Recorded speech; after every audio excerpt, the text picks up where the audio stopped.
when we explicitly asked the Lord to never allow him to speak again. All right, let me tell you. So just give you an explanation of how that conversation went. My wife and Aurora were trying to figure out what the procession, what all this would look like for today. And they started doing the time. They were like, oh, you know what? It's going to have to be really short because really we only have about 5 to 10 minutes to speak. And wife was like, oh, we'll let Robert do it then.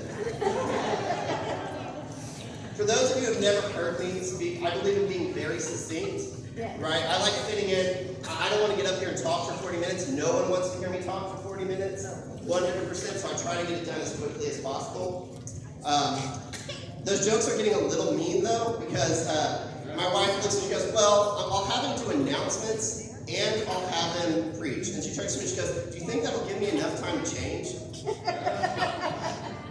Jeez. So, we're going to be really quick today, have a little fun. I thought, since it was Baptism Sunday, we'd do something a little different. Last week, my wife, she was talking about baptism, right, and what baptism means. And one of the examples the Bible gives in baptism, it actually tells the story of Noah, right? And it says, it uses Noah as an example for baptism. And I don't know if you thought that seems a little weird, right? So I thought maybe we could give some context as to why Noah was the one that they chose to use for this example. And just kind of gives what some of the ideas that people would have thought about Noah and who he was and what they would have understood when they were making that example.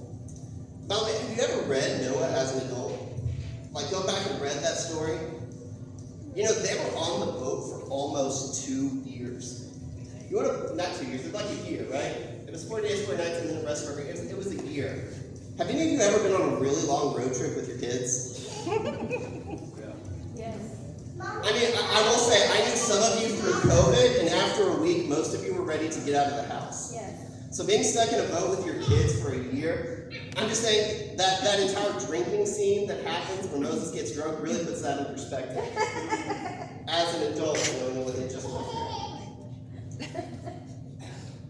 But anyway, looking at Noah, you know, there would have been 2 main things that, well, at least 2, but there would have been 2 things that people would have really understood about Noah. Noah in the Bible, and Peter actually emphasized this in a later book, he called Noah a bastion of the faith, one of the most faithful people to ever follow God. And although that might seem really intuitive, right, it makes a lot of sense, I've actually got a really good object lesson for us today to explain that. I think all the kids are actually pretty close. I was going to say, hey, bring all the kids up here so we can do this, because this will be more fun. But they're not that far, so we'll go ahead and do this. Let me ask you, kids out there, have y'all ever heard of David Letterman?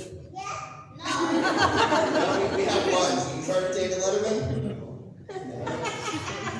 That's fair. When I made this reference last time, I asked the youth that question, and none of them had heard of him either, and it made me feel really old. So you guys not knowing who it is, it's perfectly fine. So he actually used to do a game on there called Will It Float? And then everyone else is supposed to go, Will it float? It is kind of old, right? Yes. So I have some orange objects up here today. Why orange? Orange is my favorite color, and it's my game, so everything's going to be orange. And we're just going to play a game. It's called Will It Float? We're going to take a census up here and see whether or not we think these objects will float. Okay. All right. So our first one that we have, right, is an orange Reese's Pieces. Okay. All right. Raise your hand if you think this is going to float when I put it in the water. 1, 2, 3. Only 3, 4, 5, 6. 6 people think this will float. I'm not gonna lie, I have no idea. Right? Like certain candy, depending on the coating or whether it's might float. So here we go. Y'all ready? We're gonna say 1, 2, 3. Will it float? Okay, good. Y'all do remember the show. All right, ready? 1, 2, 3. All right, that was a no. The Reese's Pieces didn't say. If we were on the show, it'd be the wah, wah, wah. But I don't have that sound effect budget, right? Our next item here we have is an orange ping pong ball. Yes. All right, raise your hand if you think the orange ping pong ball will float. Okay, I don't see anyone here not raising their hand. Maybe a couple. We got like 2 or 3 people that don't think the orange ping pong ball will float. You ready? It's hollow, that's right. All right, so ready? 1, 2, 3. Will it float? Okay, so let's test our orange ping pong ball. Ready? Okay, that orange ping pong ball floats. All right.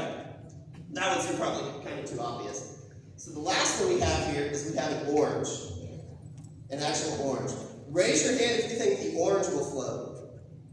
Where'd you go, Chad? I'm gonna do it just in case.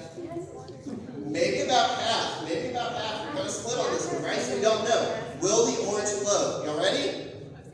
All right. 1, 2, 3. Will it flow? All right. Thank you. Ready?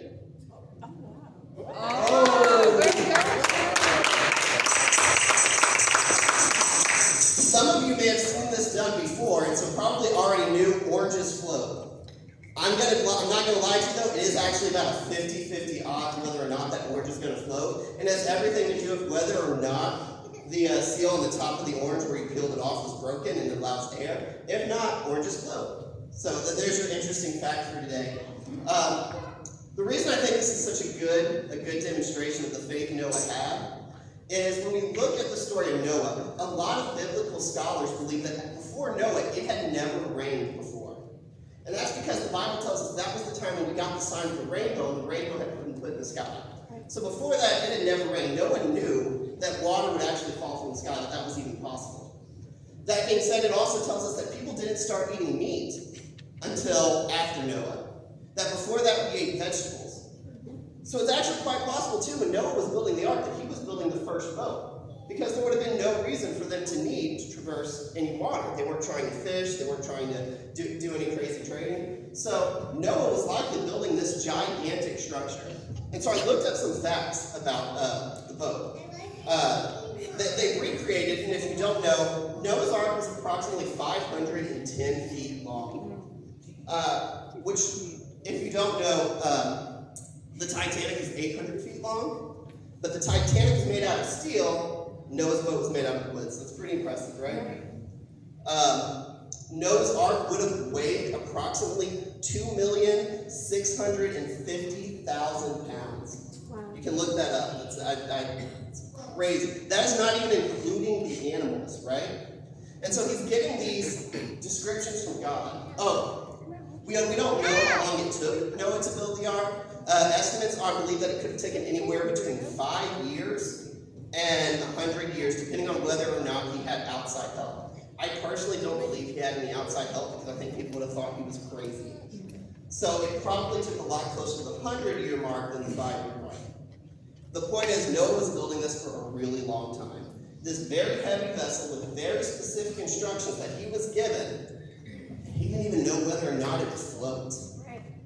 To me, that's crazy. That takes a crazy amount of faith to say, I'm going to spend the next 30 years of my life building this vessel that God has told me to build, and I have no way of testing it. I have no idea whether or not this is even going to work. But because these are the instructions God gave me, this is what I'm going to do. For that reason, Noah was considered a bastion of faith. He took that step out and said, I'm going to do it because God told me to. The second thing that he would have been really well known for at that time is that Noah wasn't scared to walk a path that was unpopular to everyone else. The Bible tells us that at that time, Noah was the only one still following God. He was the only one who wasn't walking a life of sin and giving into his fleshly desires and indulging in all of that. Right. And as a result, really, Noah was not a popular guy. It took a lot of courage to do the things that Noah did, even though knowing that everyone else in the world probably thought he was insane. It's never rained before, you've never needed a boat, and suddenly this guy's building this gigantic structure. Just for reference, Noah's Ark still may very well be to this day the largest wooden ship ever constructed. There's only 2 other competitors that actually were created about 3,000 to 4,000 years after Noah built the ark. And even though they only speculate because they don't know how exactly big those other ships were, whereas we do know how big Noah's Ark was. So all that to say, as we're getting ready, as we have inviting these, inviting our, I was going to say young men and women, but we can still go with that. They're probably still not necessarily older than I, maybe. I don't know. As we're inviting everyone down here to get baptized today, let's acknowledge the faith that it takes up to stand for what they're doing. Yeah. Not only are they following in Noah's footsteps and taking that step out in faith, but they're also, choosing to do something that's not very popular anymore today. To stand up and say that I'm a Christian, I've been baptized by Christ, and I'm going to live and walk in the name of Jesus.